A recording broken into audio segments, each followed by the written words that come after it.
चलिए आज बात करते हैं हाल ही में हुए अमेरिका भारत ट्रेड डील की। एक ऐसा सौदा जिसने हर किसी को थोड़ा कंफ्यूज कर दिया है। देखिए, ये पूरी कहानी तब शुरू हुई जब भारत के वाणिज्य मंत्री पीयूष गोयल से इस ट्रेड डील में रूसी तेल से जुड़ी एक शर्त के बारे में सवाल किया गया। और उनका जवाब क्या था? उन्होंने कहा, यह सवाल विदेश मंत्रालय से पूछिए। लेकिन मजे की बात यह है कि ठीक 2 दिन पहले जब हमारे विदेश मंत्री एस जयशंकर से इसी डील के बारे में पूछा गया तो उन्होंने ठीक इसका उल्टा किया। उन्होंने पत्रकारों से कहा कि इस बारे में कॉमर्स मिनिस्ट्री बेहतर बता पाएगी। तो देश के 2 सबसे बड़े मंत्रालय एक दूसरे पर बात टाल रहे हैं।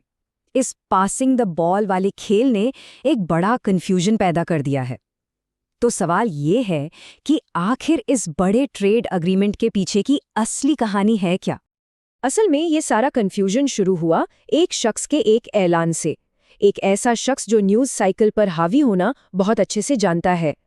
2 फरवरी को डोनाल्ड ट्रंप ने अपने सोशल मीडिया प्लेटफॉर्म पर इस डील की घोषणा कर दी, वो भी किसी ऑफिशियल डॉक्यूमेंट के जारी होने से बहुत पहले।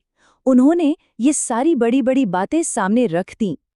और हाँ, ये कोई पहली बार नहीं है। ये ट्रंप का एक जाना माना तरीका है। वो अक्सर ऑफिशियल अनाउंसमेंट से पहले ही ऐलान कर देते हैं ताकि कहानी को कंट्रोल कर सकें और एक तरह का पॉलिटिकल प्रेशर बना सकें। तो चलिए अब ट्रंप के ऐलान से आगे बढ़कर इस डील की असलियत को समझते हैं, क्योंकि जो आंकड़े दिख रहे हैं वो उतने सीधे हैं नहीं जितने लगते हैं। इस पूरी कहानी में ना टाइमलाइन बहुत जरूरी है। देखिए, ट्रंप का पोस्ट आता है 2 फरवरी को, जबकि व्हाइट हाउस इसका ऑफिशियल फ्रेमवर्क 6 फरवरी को रिलीज करता है और डील तो अब तक साइन भी नहीं हुई है। तो यहाँ सबसे जरूरी बात समझने वाली ये है कि ये जो टैरिफ में 50% से 18% की कमी आई है, ये एक झटके में नहीं हुई।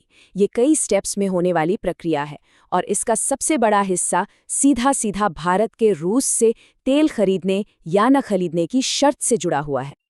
और बस यही शर्त भारत को एक बहुत बड़ी आर्थिक और जियोपॉलिटिकल दुविधा में डाल देती है।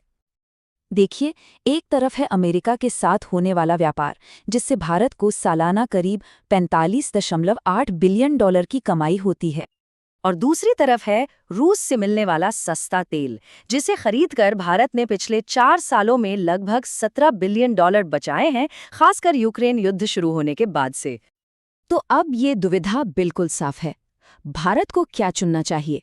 अपने सबसे बड़े ग्राहक को प्राथमिकता देनी चाहिए, या फिर उस सप्लायर को जो न सिर्फ लागत बचा रहा है बल्कि एक पुराना रणनीतिक साझेदार भी है? और यही मुश्किल हमें वापस हमारे शुरुआती सवाल पर ले आती है। जो मंत्रियों के गोलमोल जवाब थे, क्या वो कोई गलती थी या एक सोची समझी रणनीति? तो इसकी जो सबसे सही वजह लगती है वो ये है कि भारत यहाँ रणनीतिक तौर पर समय हासिल करने की कोशिश कर रहा है। देखिए, सारा खेल मिड मार्च की डेडलाइन का है। डील अभी तक फाइनल नहीं हुई है।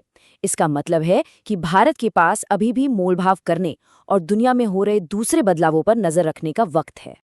तो असली रणनीतिक खेल इंतजार करने का है।